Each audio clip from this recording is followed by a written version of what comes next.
Right, transfer case is rebuilt, all cleaned up, a lot better than it was when we first took it out, nice and clean. Looks like a real one. A couple of things to note. You'll probably noticed here that I've only put the end cover on instead of the bearing and things like that, and the reason is we've left this bearing out in the gear until we put the box in, because it's going to make it an awful lot easier. What we're going to do is put some guide bolts through. We're going to screw these into the back of the gearbox, so when we put the gearbox on it's going to be nice and square and it's easy, instead of fighting on trying to get the spline lined up. It's a lot easier, and that's why I only put a cover on here when I was doing a smoke test. You know, we smoke tested it, everything was fine, but I didn't want to put too much sealer on because it's easier to clean off. Secondly, what's difference is then? Well, this nut here, we don't tighten down until there's a collapsible sleeve. We tighten it up until it's 88 Newton meters and then stalk it over. So there's one thing to notice. Second thing, you see it's got a transducer on here, there's no cable. I noticed that the gear tooth was a blue one. Now whether that's anything to notice, it's different or not, but that's the same as a 300 TDI one. Down the front, there's a considerable difference in this section here. You can see where there's the light here for the diff lock light.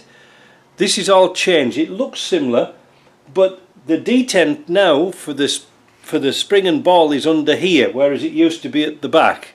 So this is a little bit different. Also the diff lock position is a little bit different too.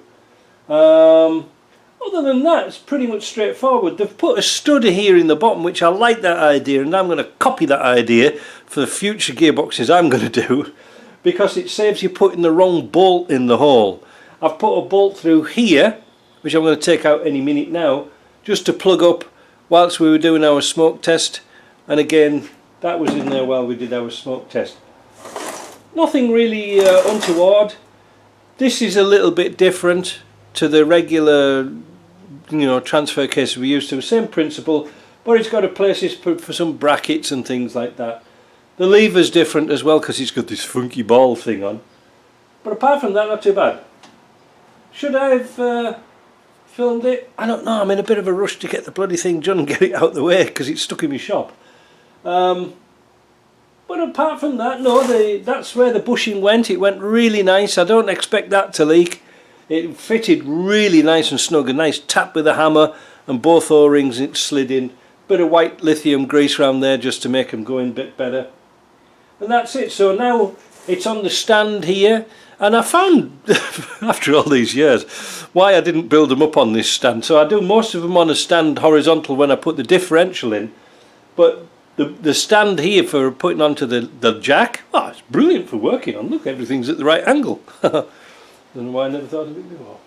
Right, so that's it. So we're just after. This is just after lunch. I'm waiting for Kai to come back, and then we're going to put this on the lift, get it into the car, and hopefully that's that. There we go. Oh, I'll tell you what. I'll walk around it. That's good.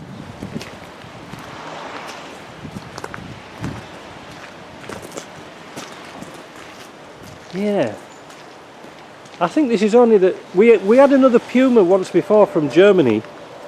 He needed a drive shaft at the front, but I never got to sit in it or anything like that. It was kind of nice to see. So you're going on to Montreal? Yes. And then where? Toronto. Toronto, and then where? And then up to British Columbia. Oh, good. And Vancouver. And then Fireland. Well, take this weather with you. We'll see you later.